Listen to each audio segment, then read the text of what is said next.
battlefield in Ukraine in the first half of November was the liberation of the city of Kherson after 2.5 months of fighting since the start of the Ukrainian counter-offensive in late August. This remarkable victory of the Ukrainian army came after the annexation of Kherson Oblast by Putin and pledges from Russia never to leave this region. The Ukrainian command and HIMARS had a different idea, as Ukraine completed an important strategic and symbolic mission of liberating the sole regional center occupied by Russia since the start of the war in February 2022. Let's see how Kherson was liberated and what else happened in November's first half. Hey history fans, quick channel update. We like taking our time with our decisions and we want to create historical videos for you for decades to come, so some of our decisions happen slowly. Due to a request from our fans, we decided to cut ties with a certain sponsor. Unfortunately, this will impact our channel's finances negatively and will force us to release fewer videos in the upcoming months. On the one hand, it will happen because of the reduced funds available to be paid to our contributors, and on the other because of the current algorithm. As we've said previously, most of the money earned by this channel is being reinvested into more, better researched and better made videos, as well as our Wizards and Warriors and Cold War channels. Sponsorships and your continued support allow us to make up to 25 videos per month. Sponsorships allow us to cover our losses and release more videos, but cutting ties and losing those funds will make creating and releasing them unfeasible. We've got a great team and we want to be able to continue paying them living or competitive wages and not cut back on production. So please consider supporting our channel via Patreon. The link is in the description, and YouTube membership, the button under the video. For just $5 you can support our work, watch exclusive videos, there are 6 or 7 now and more are added every week, get early access to free videos, learn our schedule, get access to our private Discord, watch our behind the scenes videos, and much more. Thank you for watching and for your kind support. We wouldn't be able to do what we love without you. Speculations related to the Russian army's intentions continued in early November. Some of the elite forces of the Russian army, such as the 7th Guards Mountain Air Assault Division, were still operating on the right bank of the Dnipro. Newly mobilized troops were sent there, while Kherson occupation officials like Kirill Stremisov continued making statements about how the Russian forces would likely have to leave an occupied portion of the right bank of the Dnipro. The reported construction of defensive fortifications in the vicinity of Kherson was also inconsistent with the announcements of withdrawal, as such fortifications usually indicate expected defensive battles. Reports of new trenches and bunkers followed this, and defensive positions were being built on the left bank of the Dnipro, even on the Black Sea coast. Bloggers informed us about 3 defensive lines beyond the Dnipro, which indicated preparation for a potential eventual Ukrainian attack in this area. On November 9th, the speculations were finally over. For 2 days, reports of heavy Ukrainian pressure on the critical and long-contested town of Snehirivka circled around, and the Russian units in the area finally had to withdraw before blowing a bridge in the area to delay the Ukrainian forward units. This was followed by information about the destruction of other bridges on the right bank of the Dnipro controlled by Russia, as the Russian army withdrew towards the Dnipro. This process culminated in the televised meeting of Surovikin and Shoigu, in which the new commander of the Russian army in Ukraine told the defense minister that the most logical option of organizing defense would be along the river Dnipro. Shoigu responded, "Start withdrawal of troops beyond the river Dnipro." The pro-Ukrainian segment of social media rejoiced, while the Ukrainian officials called for calm, as they indicated that the words of Russian officials should not be trusted. The sentiments of the pro-Russian segment were different. While a small group implied that this was just a tactic to lure the Ukrainian troops towards the Dnipro, where they would be destroyed, the vast majority of Russian posts on social media expressed anger, particularly against Putin. The latter was careful to leave the unpopular decision to be announced by his military commanders, but this did not save him from being blamed for this failure. Concerns of the Ukrainian command would not come to fruition, as for 2 days, the Ukrainian units were busy entering villages and towns abandoned by the Russian army. On November 11th, after more than 8 months of occupation, the only regional capital of Ukraine occupied by Russia, Kherson, was liberated.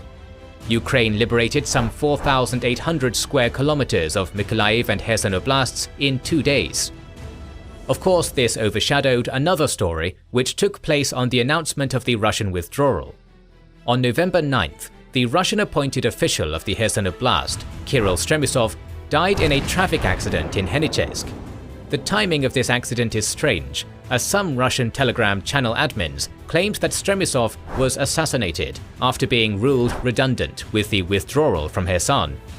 On the 15th, photos showing his car ridden with bullets were released, making the accident less likely. Withdrawing Russian forces blew up the already heavily damaged Antonivsky Bridge on their way out. This withdrawal also reportedly forced the Russian command to relocate its bases, now in range of HIMARS, further away. For instance, it was claimed that the helicopter base in Chaplinka was relocated after the Russian withdrawal. On November 14th, Ukrainian President Zelensky visited Kherson and took part in the official ceremony dedicated to raising the Ukrainian flag in the city. The Battle of Kherson ended in yet another significant victory for the Ukrainian army. The counterattack launched in this area in late August, after continuous HIMARS strikes on Russian supply lines on the right bank of the Dnipro and their military infrastructure in the area, resulted at first in territorial losses for the Russian army and then in complete withdrawal from this area due to inability to adequately supply its troops. The Russian army had a dilemma of standing their ground and fighting while running low on supplies and risking losing a considerable force of at least 20,000 men, or saving this army and using the Dnipro as a natural barrier for their defense.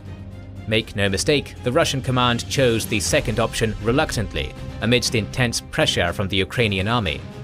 The Ukrainian military forced Putin to choose the lesser of two evils in this situation, which did not save him from an angry reaction at home.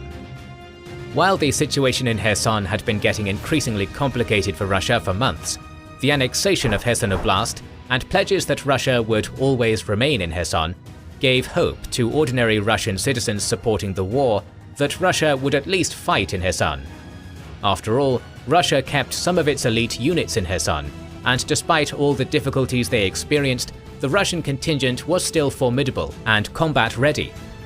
The withdrawal is arguably one of the heaviest blows on Putin's legitimacy and popularity in Russia since the start of his reign.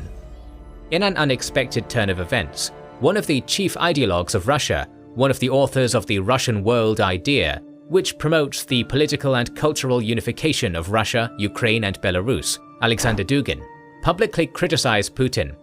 He wrote, "Kherson is given away. Authorities, they are responsible for this. What is the point of absolutist rule which we have then? We give the ruler absolute power and he saves us all, the people, the state and citizens in critical moments. It is unpleasant if he surrounds himself with incompetent ministers and spits on social justice, but it is fine if he manages to save us. What if he does not? The absolutist rule also has a reverse side. Absolute power in success, but also absolute responsibility for failure. Remember the Rain Kings." Rain King is a reference to James Fraser's Golden Bough, monarchs chosen for a time of prosperity and killed in case they failed to invoke rain. This is about as scathing an attack as Putin ever received, particularly from his allies, and shows fractures in the Russian elite. To conclude the description of the situation on the Kherson front, we should describe another interesting claim circulated on social media on November 13th and 14th. It has been claimed that Ukrainian special forces landed on Kinburn Spit on November 12th. Some have further stated that the unit was from the Ukrainian 73rd Marine Special Operations Center. The group reportedly traveled to Kinburn Spit on motorboats at night, before landing near Pokrovska on November 12th and advancing all the way to Heroiska. Several pro-Russian bloggers confirmed that Ukraine had indeed tried to conduct an operation in this area, but were defeated by the Russian units. On November 14th, footage of Ukrainian special forces on motorboats going somewhere at night was shared, but they did not specify the destination of these motorboats. Although we do not think that it actually happened, it is worth monitoring if Ukraine indeed tries to reach the left bank of the Dnipro from Kinburn Spit. It is advantageous regarding the lack of Russian defensive fortifications and personnel in the area, but disadvantageous because it may cause problems with the sustainability of supplies. Kinburn Spit has marshland terrain, which is going to make forward movement difficult for either side, for the Russians to defeat the Ukrainian bridgehead if they have indeed established that, and for the Ukrainians to advance further. Furthermore, rumors about the Ukrainian advance on Oleshki and battles in Holopristan circulated on November 14th and 15th. On November 15th, the Ukrainian command confirmed artillery strikes on enemy positions in this area, but refuted any ground assault by the Ukrainian army. These artillery strikes may be a prelude for this ground assault, or could end up serving the purpose of fixing the Russian forces on the left bank of the Dnipro, which may prevent them from relocating elsewhere. Forcing the Dnipro and establishing a sustainable bridgehead on the left bank of the river will be difficult for the Ukrainian army. In any case, it does not look like the Ukrainian army intends to conduct an operational pause on this front, and is looking to develop its success. We can safely speculate that at this point, the Ukrainian command is already looking for potential spots to create a bridgehead on the left bank of the Dnipro, as protecting the front of more than 200 kilometers is not going to be easy for Russia. But there is also information that Ukraine is already relocating some of its units that took part in the Battle of Kherson to Zaporizhia and North Luhansk, which may indicate that the Ukrainian command may want to avoid a costly advance to the left bank of the Dnipro and focus on other axes of potential attack instead. So what happened on other fronts in this period? Heavy battles continued on the North Luhansk front, as the Ukrainian army attempted to take Svatova under control. They have been met with heavy resistance by the Russian army here. Russia has maintained the Troitska-Svatova-Kreminna line on this front without losing considerable ground, despite the Ukrainian efforts near Svatova, Makivka, Kreminna and Kuzymivka. The Russian media reported the destruction of a battalion of Mobiks from Voronezh near Makivka. According to Verska, this battalion lost 529 men out of 570. So despite the relative stability of the front line, the battles have been extremely heavy. Russia has also attempted counter-offensives on this front, as they have reportedly recaptured a small amount of ground towards Novovodiana.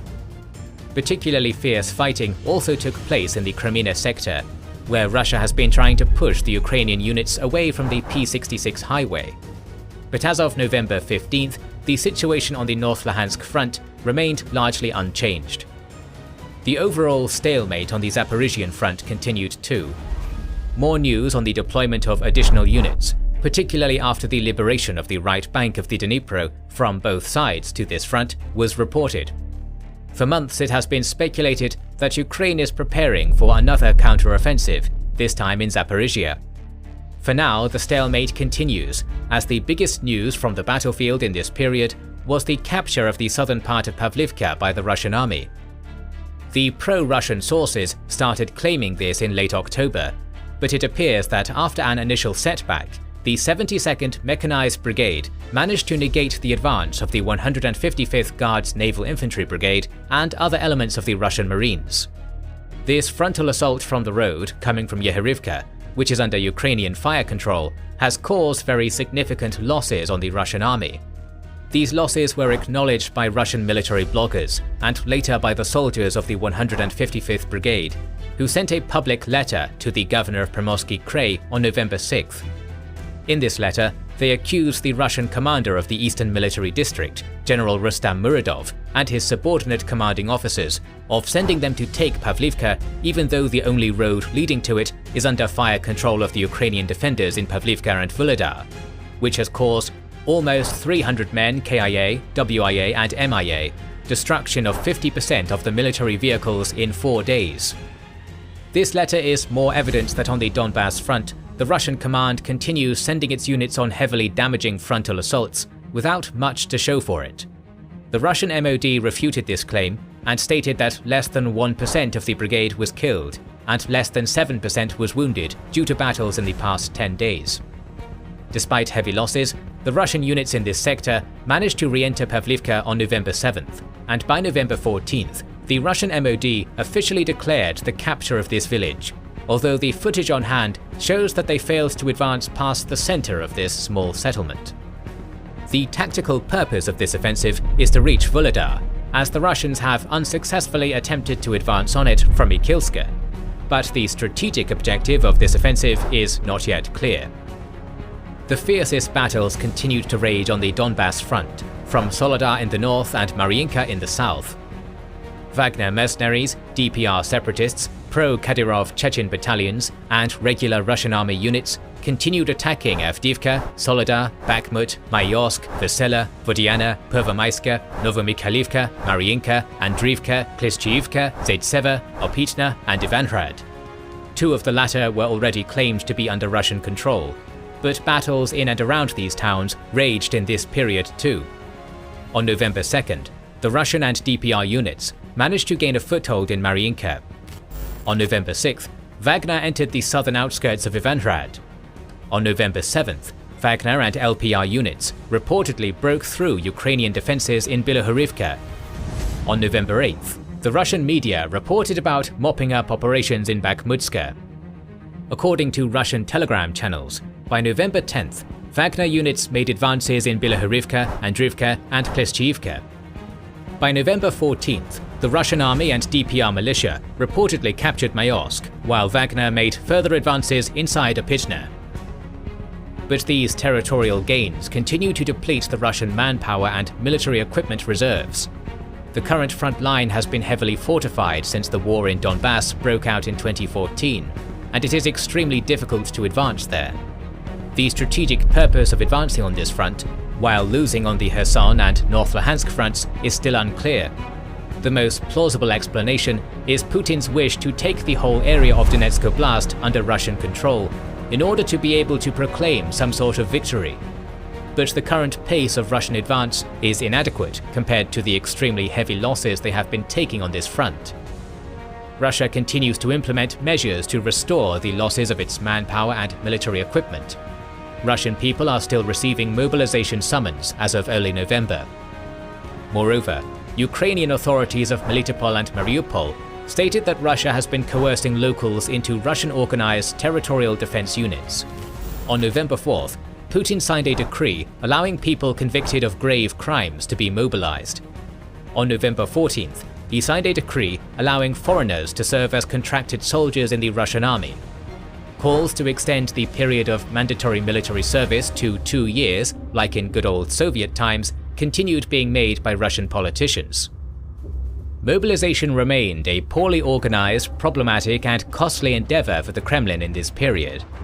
Several videos show discontent and anger of the mobilized and their family members for an array of issues like not being paid the promised money, not receiving proper military training prior to being shipped to Ukraine, poor equipment, and appalling conditions that emerged from this period from Ulyanovsk, the Chuvashia Republic, Voronezh Oblast, and Moscow Oblast. Putin has signed a decree envisaging a one-time payment of more than $3,000 to the mobilized, which is proving difficult for the regional authorities who are supposed to pay this money. Regional authorities are trying to justify delays in payments, but it is safe to say that the majority of the mobilized and their family members are not going to care about the nuances of regional budgets and will continue demanding their due. This may cause problems for Russia, which is already suffering from sanctions in the foreseeable future. Ukrainian military intelligence claimed that Iran plans to send more than 200 Shahed-136, Mahajer-6 and Arash-2 drones to Russia. Ukrainian Defense Minister Alexei Reznikov later stated that Russia initially purchased 300 drones from Iran and has used almost all of them. The sides now have agreed to a provision of 1,500 to 2,400 Iranian drones. Iranian surface-to-surface ballistic missiles are also on the table. Ukrainian military intelligence official Vadim Skabitsky claimed that Iran has decided to provide Fateh 110 and Zulfagar ballistic missile systems, but we have not seen them used in Ukraine yet as of November 16th. On November 4th, CNN claimed that Iran has been asking Russia for help in the purchase of nuclear materials, to which Russia has not responded yet. While Russia is becoming increasingly reliant on Iranian weapon supplies, it is tough to see Russia being happy to help Iran with the manufacturing of nuclear weapons. On November 5th, Iran finally acknowledged that it had indeed given drones to Russia, but according to the Iranian foreign minister, the drones had been supplied months before the war, On November 8th, one of the key individuals of the Putin regime, the Russian National Security Council Secretary, Nikolai Patrushev, traveled to Tehran to meet with the Iranian President Raisi and discuss additional weapon supplies to Russia. Sky News published a story claiming that Russia has paid Iran 140 million euros for drones, along with providing the theocratic regime with samples of Enlaw, Javelin and Stinger, which the Iranian weapons manufacturing industry may look to replicate. But according to United States officials, Iran has not been the only weapon supplier of Russia in this period. The US National Security Council spokesman, John Kirby, claimed on November 2nd that North Korea is supplying Russia with artillery shells. Of course, Ukraine continued receiving military aid and other types of support from the West in the first half of November. On November 4th, the US pledged 45 T-72 tanks purchased from Czechia and modernized after that, 250 M1117 armored personnel carriers, 1,100 Phoenix Ghost loitering munitions, 40 armored riverine boats, and other military supplies costing $400 million. On November 5th, it was reported that 17 EU member states sent 500 electric generators, which will help Ukraine withstand the Russian onslaught on its energy infrastructure. On November 7th, Defense Minister Reznikov announced that NASAMS air defense systems and Aspide missiles had already arrived in Ukraine. On November 10th, the Pentagon announced another security package worth $400 million, which included missiles for Hawk air defense systems, 4 Avenger surface-to-air systems, Stinger manpads, HIMARS munitions, 21,000 non-precision and 500 precision 155mm artillery shells, 100 HMMWVs, 400 grenade launchers, and other equipment and supplies. However, the US government continues its measured approach to weapon supply to Ukraine, as it does not want to be the party causing an escalation of the war. For instance, the Wall Street Journal reported that the United States has refused to provide Grey Eagle MQ-1C drones to Ukraine. On November 14th, Canadian Prime Minister Trudeau pledged a military aid package worth $500 million Canadian dollars to Ukraine. The European Union also continues to play its part. The EU Foreign Policy Chief, Josep Borrell, stated that it has already provided military supplies worth more than 8 billion euros to Ukraine. Also, the German Minister of Defense said that up to 5,000 Ukrainian soldiers will be trained in Germany until June 2023. We may say that things on the diplomatic front were a bit more active in this period too. On November 2nd, Russia officially agreed to rejoin the grain deal after its démarche in response to the Ukrainian attack on the Black Sea Fleet. The Kremlin also claimed that Ukraine took obligations not to use the grain corridor to attack Russian assets. Ukraine refuted this claim by stating that it did not undertake any additional commitments and has not threatened the grain corridor. Russia likely attempted to bully its counterparts into agreeing with its position as usual, but the weakening of the Russian Black Sea Fleet is quite clear, and Turkey knows about it. On November 7th, it was revealed that Ankara refused the entrance of the Russian cruiser Vayeg and the Russian destroyer Admiral Tributz into the Black Sea through Bosphorus. These vessels travelled all the way from Vladivostok only to be turned back. It looks like at this point, Russia is not in a position to dictate its will in the Black Sea, and it has been reported that the Kremlin plans to agree to the extension of the grain deal, which is set to end on November 19th. Another noteworthy diplomatic event was the meeting between US intelligence chief William Burns and Russia's Sergei Naryshkin on November 14th in Ankara. It is reported that the main topic of this meeting was the nuclear threats by Russia and other issues related to international security. While the potential settlement of the war in Ukraine was not discussed between the sides, one should not forget that this was the first face-to-face meeting between high-ranking officials of America and Russia since the start of the war. Just the fact that this meeting took place raises hopes regarding the unlikeliness of a nuclear strike by Russia. It is indicative that the Kremlin's nuclear-mongering rhetoric, which escalated following Putin's "this is not a bluff" speech, has become way less frequent. We can hear an occasional nuclear threat in talk shows on state TV channels, but threatening the whole world with a nuclear apocalypse and saying the motto, "You will die but we will go to heaven," is not mainstream in Russia anymore. Despite small positive signals about potential peace talks between Russia and Ukraine, there is still no breakthrough. On November 9th, the Russian MFA spokesperson Maria Zakharova stated that Russia was ready to talk with Ukraine, taking into account the emerging realities. This happened on the same day as the decision to withdraw from Kherson, and was a notable change in the Russian rhetoric regarding negotiations.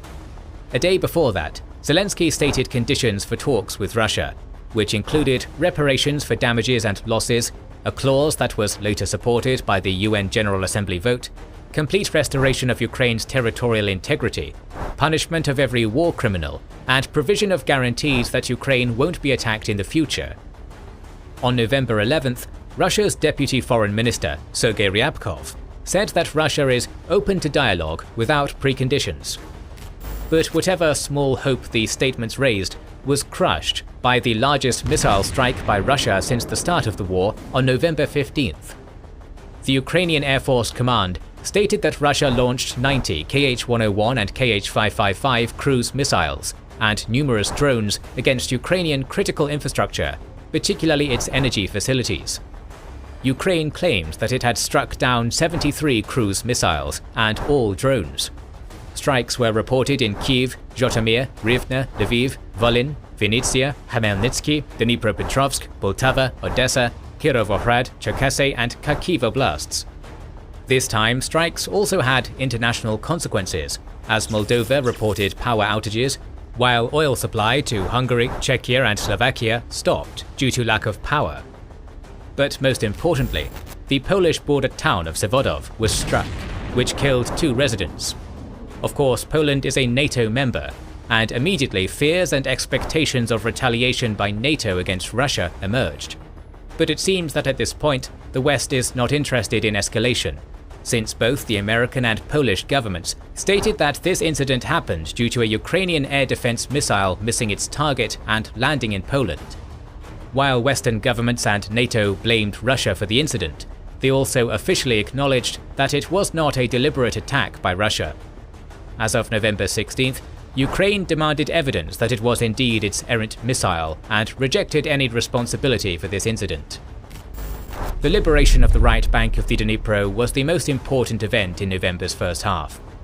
Russia keeps making minimal gains on the Donbass front, which costs them dearly in manpower and military equipment, but it mightily struggles on the Kherson and North Luhansk fronts. Very soon, the mud might turn into snow and ice, making offensive operations more achievable.